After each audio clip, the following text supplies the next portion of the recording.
Yes sir. మూర్తి వివరాలని త్వరగా gather చేయండి. అవును సార్. పోస్ట్ మార్టం రిపోర్ట్ త్వరగా వచ్చి ఏర్పాటు చేయండి.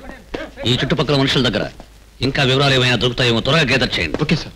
చూడండి, 2 రోజులు మీరు పూర్తిగా విశ్రాంతి తీసుకోవాలి. అలాగే డాక్టర్. రేపు ఉదయం వస్తాను.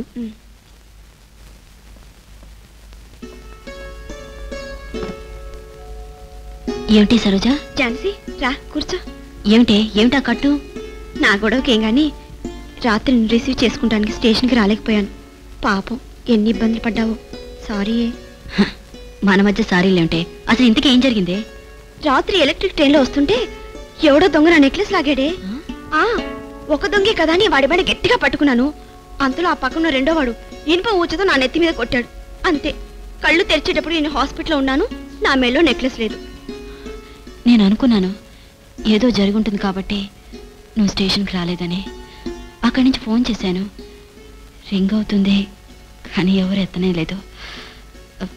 ఇంతకీ నువ్వు పోలీసులు రిపోర్ట్ చేసావా? రిపోర్ట్ ఇవ్వడంలో మళ్ళీ ఇలా అలా చేశాను అనుకున్నావేంటి?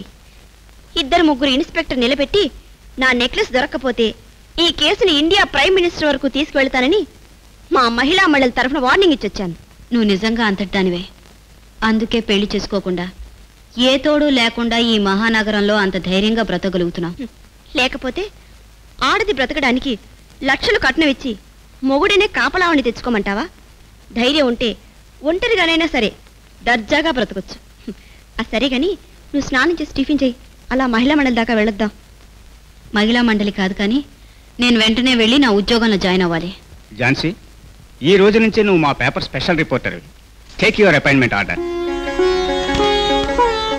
Thank you sir. ఊళ్ళో చెప్పుకోదగిన ఏ సంఘటన నీ దృష్టికి వచ్చినా అది పాఠకులకు కుతూహలం కలిగేటట్టుగా రిపోర్ట్ తయారు చేసి ప్రింటింగ్ ఇచ్చేస్తూ ఉండాలి.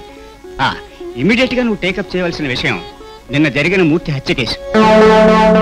అది జనంలో పెద్ద సంచలనం కలిగజేసింది. దానికి సంబంధించిన కొన్ని వివరాలు సంపాదించాం. See this file.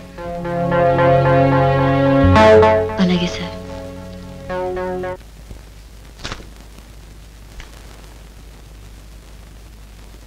పదా పదరా నాడమంటుంటే.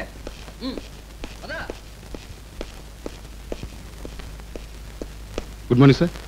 Good morning. Take your seat. Thank you sir. ఏం ఫైల్ సార్? అది చాలా సీరియస్గా స్టడీ చేస్తున్నారు. అదే నిన్న ఉదయం జరిగిన మర్డర్ కేసు గురించి. హతుడి పేరు మూర్తి, వృత్తి అమ్మాయిలను తార్చడం, హత్యాయుధం మంగళకత్తి. హంతకుడి పేరు తెలియదు. పోస్ట్ మార్టం రిపోర్టు ప్రకారం తెల్లవారుజాము 3-4 గంటల మధ్యలో హత్య జరిగింది. కత్తితో బలంగా గొంతు కోయడం వల్ల ప్రాణం పోయిందని డాక్టర్స్ రిపోర్ట్. సార్, కత్తిని అంత బలంగా ఉపయోగించడం ఒక్క మగవాడి వల్ల అవుతుంది. సో హంతకు డెఫినెట్గా మగవాడే ఉండాలి. అదీగాక ఈ డాఫర్స్లో 1,00,000 గొడవలు కక్షలు ఉంటాయి. అందువల్ల ఇంకో డాఫర్ గారు చంపేసి ఉండొచ్చు. సార్, వాడిని ఎవరు చంపుంటారు సార్. గడ్డం గీసుకుంటుండగా తూలితే పీక తెగే అవకాశం ఉంటుందని వచ్చే ముందు మా ఆవిడది సార్. మిస్టర్ రాము, ఈ హత్య ఆడది చేయలేదని గ్యారంటీ ఏమిటి? ఇక బలంగా కత్తితో కోయడం అంటారా? తెగించిన పరిస్థితుల్లో పిల్లి కూడా పులవుతుంది. అలాగే ఆడదానికి కూడా ఎక్కడ లేని బలం రావడానికి అవకాశం ఉంది. ఆహా, ఏం చెప్పారు సార్. అందుకే సార్ మీరు అలా ఎదిగిపోయారు, మేము ఇలా ఉండిపోయాం. నిజమే సార్. మీ ఆర్గ్యుమెంట్ ప్రకారం హంతకుణ్ణి పట్టుకోవడానికి కావాల్సిన ఆర్గ్యుమెంట్స్ కావు, ఆధారాలు. బై ది బై, మొన్న ట్రైన్లో నెక్లెస్ పోయినట్టుగా రిపోర్ట్ ఇచ్చిన మిస్ మహిళా మండలి పరిస్థితి ఏమిటి? ఓ మై గాడ్, ఆమె నిన్ననే హాస్పిటల్ నుంచి డిశ్చార్జ్ అయింది సార్. ఓహో, 104. Yes sir. ఆ దొంగల ఫోటోలు ఎలా పట్టరా? అలాగే.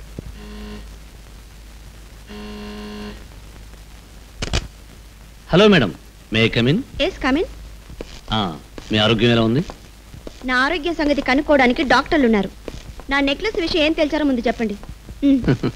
మీ నెక్లెస్ విషయం త్వరగా చెప్పకపోతే పోలీస్ డిపార్ట్మెంట్ మీద యుద్ధం ప్రకటించేలా ఉన్నారు. Of course.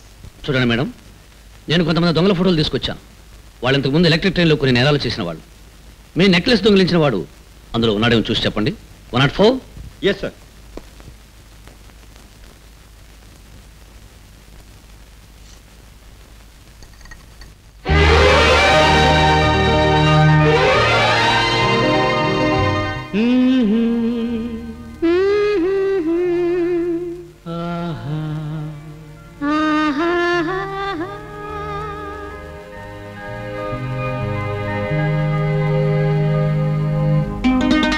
అరే, మీ ఇద్దరికి ఇదివరకే పరిచయం ఉన్నట్టుంది. అవును మేడం. ఝాన్సీ, నువ్వు ఈ ఊళ్ళో ఏం చేస్తున్నావు? ప్రెస్ రిపోర్టర్గా నాకు ఈ ఊళ్ళో ఉద్యోగం వచ్చింది. మరి నువ్వు ఈ ఊరు వస్తున్నట్టు నాకు చెప్పలేదే?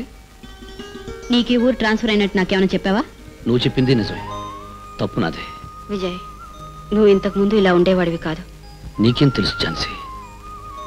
అప్పుడు ఇప్పుడు ఎప్పుడు నేను నీ గురించి ఆలోచిస్తూనే బ్రతుకుతున్నాను. నీకింకా గుర్తుందా ఆ రోజుల్లో?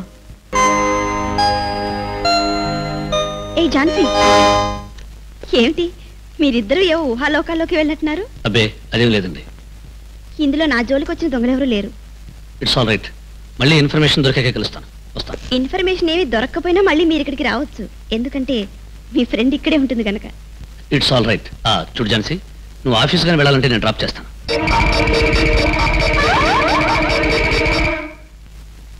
థ్యాంక్స్, అవసరం లేదు, నేను తర్వాత వెళ్తాను. వస్తాను మేడం.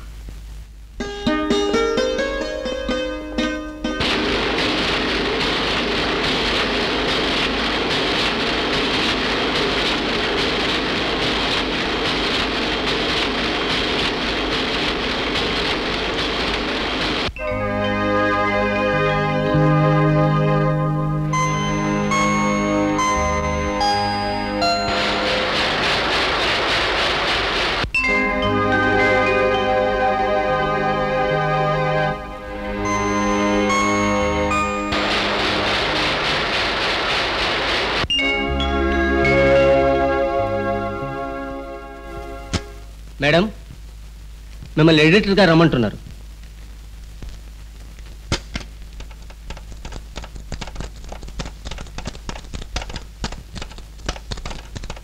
ఏం గురు, ఎడిటర్ గారు సడన్ గా కబుర్ చేశారు ఝాన్సీ గారిని, కారణం ఏమిటంటావు? రెచ్చిపోయేవాడు గారాసి రాతలకి తిడుతూ ఉత్తరాలు వచ్చుంటాయి, వార్నింగ్ ఇవ్వడానికి పిలుచుంటారు. అదా వార్నింగ్ ఇవ్వడం కాదు గురు, ఉద్యోగం పీకేస్తారు. ఆయన అంతగా రాయటం మనం రాయలేం. బాగుంది. జర్నలిస్ట్కైనా ప్రెస్ రిపోర్టర్కైనా ఎంతో బాధ్యత కావాలి. చూడు, డబ్బుకు అమ్ముడుపోక, ప్రమాదానికి భయపడక, నిజాయితీని యథార్థంగా ప్రజల ముందు ఉంచాలి. Take your seat. Thank you sir. అందుకే శ్రమతో పట్టుదలతో నువ్వు సేకరించిన డైనమిట్స్ లాంటి వార్తలకి నేను ఎంతో గర్విస్తున్నాను. That's why I call you to personally congratulate. Thank you sir. ఏదైనా సెన్సేషనల్ వార్త సంపాదించడానికి నువ్వు ఎక్కడికైనా వెళ్ళు, ఎప్పుడైనా వెళ్ళు, నా అనుమతి కూడా అనవసరం. Thank you sir. By the by, స్త్రీల హక్కుల విషయంలో అభ్యుదయనారీ సమాజం వారు ఏదో మీటింగ్ ఏర్పాటు చేశారట. ఇదిగో ఇన్విటేషన్, వెళ్ళి ఆ న్యూస్ కవర్ చేయి. Okay sir. సోదరి మళ్ళారా, ఒకప్పుడు ఆడదాన్ని దైవంగా పూజించే ఈ భూమి మీద, నేలని నేల తల్లని, దేశాన్ని దేశమాతని పిలుచుకునే ఈ గడ్డ మీద ఆడదాని స్థానం ఏమిటి? ఆమెకు జరుగుతున్న న్యాయం ఏమిటి? ఏ పేపర్ తిరిగేసినా ఎన్ని ఘోరాలు కనిపిస్తున్నాయో. కట్నం డబ్బుతో భర్తని కొనుక్కోలేకుండా చచ్చే అభాగ్యురాళ్ళు కొందరు.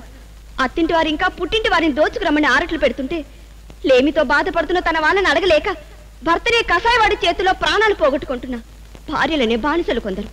ఇవన్నీ నేటి సమాజంలో నిత్య సత్యాలు. వరకట్నం నిర్మూలిస్తానన్న ప్రభుత్వం ఈ కన్నీటి కథ తెలుసు కూడా ఏం చేస్తుంది? అంతేకాదు, ఈనాడు ఆడదాన్ని అతి నీచంగా అమ్ముకుని బ్రతుకుతున్నారు. ఈ సమాజంలో అనేక మంది దౌర్భాగ్యులు, కొందరు కొంటున్నారు, కొందరు ఆడుకుంటున్నారు, కొందరు వాడుకుంటున్నారు. వాళ్ళను రక్షించి ఆడదానికి రక్షణ కల్పించవలసిన బాధ్యత గల ఈ సమాజం చేతులు కట్టు కూర్చుంది. మరి ఈ న్యాయస్థానాలు ఎందుకు? పోలీసు ఎందుకు? చట్టం ఎందుకు? ప్రభుత్వం ఎందుకు? మొన్న ఒక డాక్టర్ హత్య చేయబడితే ఎవరూ ఏమీ చేయలేకపోయారు. ఆ హంతకుణ్ణి పట్టుకోవడం కోసం పోలీసులు తలమునకలైపోతున్నారు. నన్ను అడిగితే ఆ హత్య చేసిన మనిషి హంతకుడు కాడు, ఆడదాన్ని పతితని చేసిన వాడిని ఉరి తీయాలి. అవును, ఉరి తీయాలి, ఉరి తీయాలి, ఉరి తీయాలి. అందుకు నేను చెప్పేది ఏమిటంటే, సృష్టికి పుట్టుకనిచ్చి ఆడది పూజింపబడాలి. మహిళలందరూ కలిసి ఉప్పెలా ఉద్యమంగా ముందుకు రావాలి. స్త్రీ జాతికి మహోదయం కలిగించాలి. జై హింద్.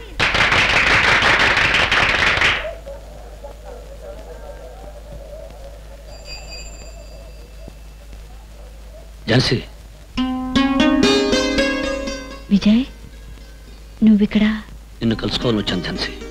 నా మీద నీకేమైనా కోపం ఉందా? నీ మీద నాకెందుకు కోపం? ఈ మాట నిజమైతే నువ్వు వెంటనే నాతో రావాలి.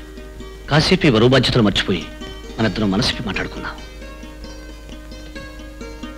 సారీ విజయ్, నేను ఇప్పుడు రాలేను. వెంటనే వెళ్ళి పేపర్ రిపోర్ట్ తయారు చేయాలి. I'm sorry.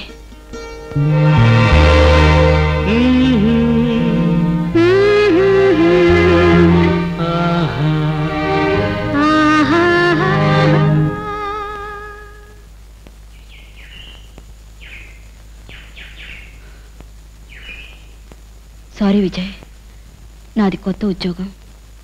బాధ్యతగా పనిచేయపోతే బాగుండదు. ఝాన్సీ, మళ్ళీ ఎప్పుడైనా కలుద్దాం.